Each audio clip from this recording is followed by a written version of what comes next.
Sir हे role आहे का सर महात्मा फुलेंवरती पिक्चर जो आहे तो येणार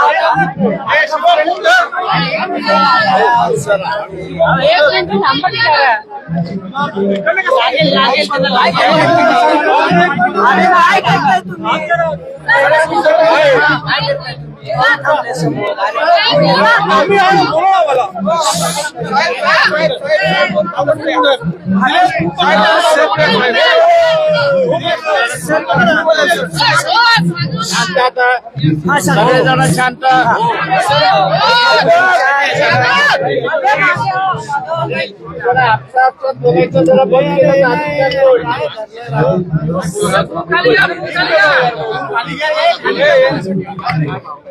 ते महात्मा फुलेंच्या असताना अभिवादन करण्यासाठी आम्ही या ठिकाणी आलो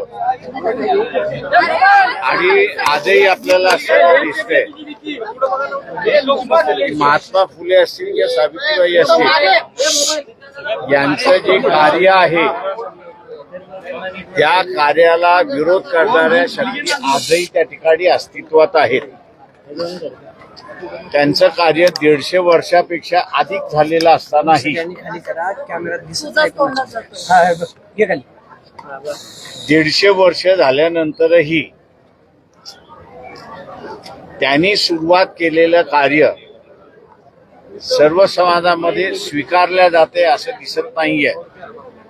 तर अजूनही काही वर्ग असा आहे, काही समूह असे आहेत की त्यांना महात्मा ज्योतिबा फुले सावित्रीबाई फुले यांनी सुरुवात केलेली क्रांती ही अजूनही त्यांच्यामध्ये झळझळतंय, विरोध चाललेला आहे.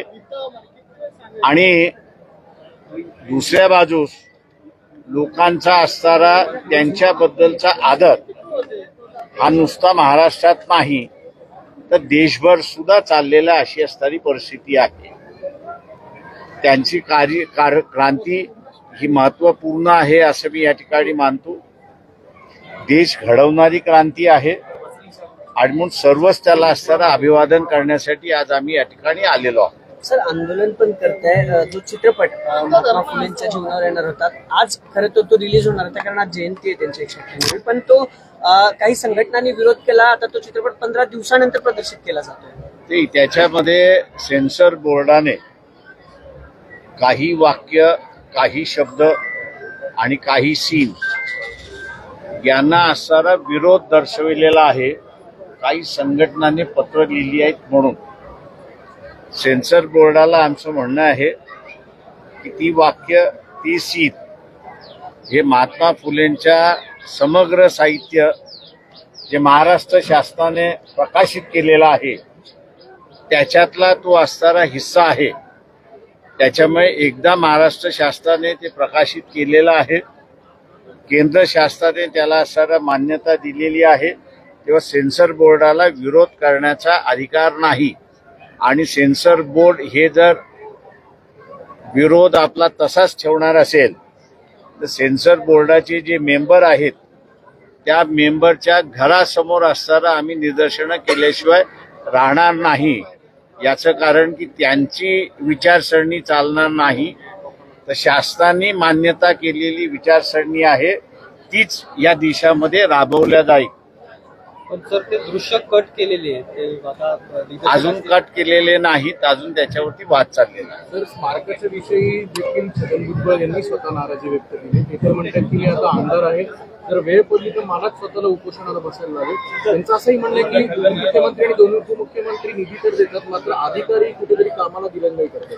माझं म्हणणं असं आहे की त्यांनी शासनामध्ये आहेत, शासनामध्ये असल्यानंतर उपोषणापेक्षा त्यांनी निधी वापरल्या कसा जाईल, त्याचं नियोजन कसं केलं जाईल आणि त्याच्याच बरोबर त्याचा आराखडा हा जो तयार केलेला आहे त्या अंमलबजावणीचा टाइम बाउंड प्रोग्राम हा जर त्यांनी करून घेतला शासनाकडून, कारण शासन त्यांचंच आहे.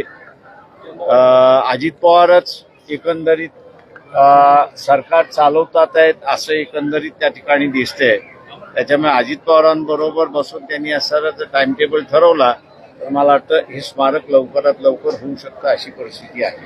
गेल्या काही दिवसांपासून आपण जर बघितलं तर महापुरुषांबद्दल बेताल वक्तव्य करणाऱ्यांची संख्या वाढलेली दिसते. मग कोरटकर त्याचं जिवंत मुख्यमंत्री उतरतात. पण याच संदर्भात काही नवीन कायदा करण्याची देखील चर्चा आता सुरू आहे की महापुरुषांबद्दल आक्षेपार्ह विधान केलं तर त्याबद्दल कडक आणि कठोर शासन होईल.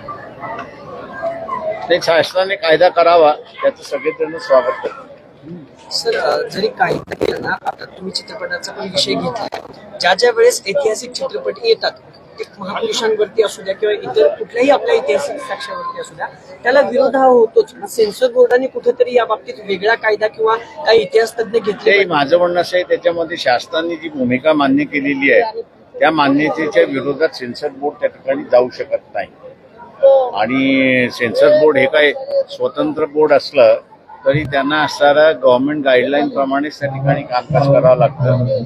आणि ते म्हणून म्हटलं की त्यांना असणारा स्वतःच्या विचारसरणीला फिल्मवरती लादता येत नाही अशी परिस्थिती आहे. Thank you, चला. 26/11 हल्ल्यातील मास्टर माइंड जो आहे तरुण राणा, त्याची आता कस्टडी भारताने घेतलेली आहे. त्याला प्रत्येक शहरात फिरवलं जाणार आहे. मोठं यश म्हणावं लागेल भारतीय सरकारचं. म्हणणार आहे हे यश नाही आहे, हा टिटपूचा आहे त्याच्यातला.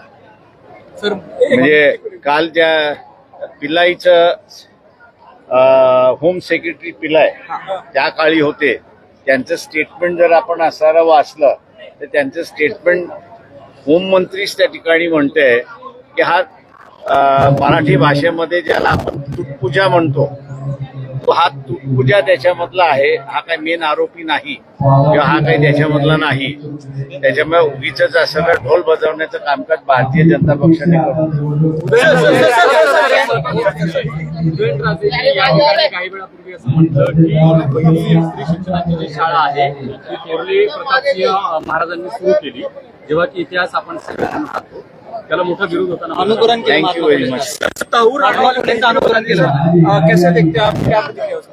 देखिए सेक्रेटरी पिलाई उस वक्त जो थे उनका कल बयान आया है और उन्होंने कहा कि काफी ठौर राणा जो है वो बहुत बड़ा व्यक्ति नहीं, बहुत छोटा व्यक्ति है, इसलिए इसकी बात नहीं होनी चाहिए और बहुत बड़ी उपलब्धि है ऐसा उन्होंने खुद माना नहीं है. तो मेरे ख्याल से होम सेक्रेटरी का बयान जो है वो सबने वैसे की वैसे स्वीकारना चाहिए. Sambhajinagar thank you.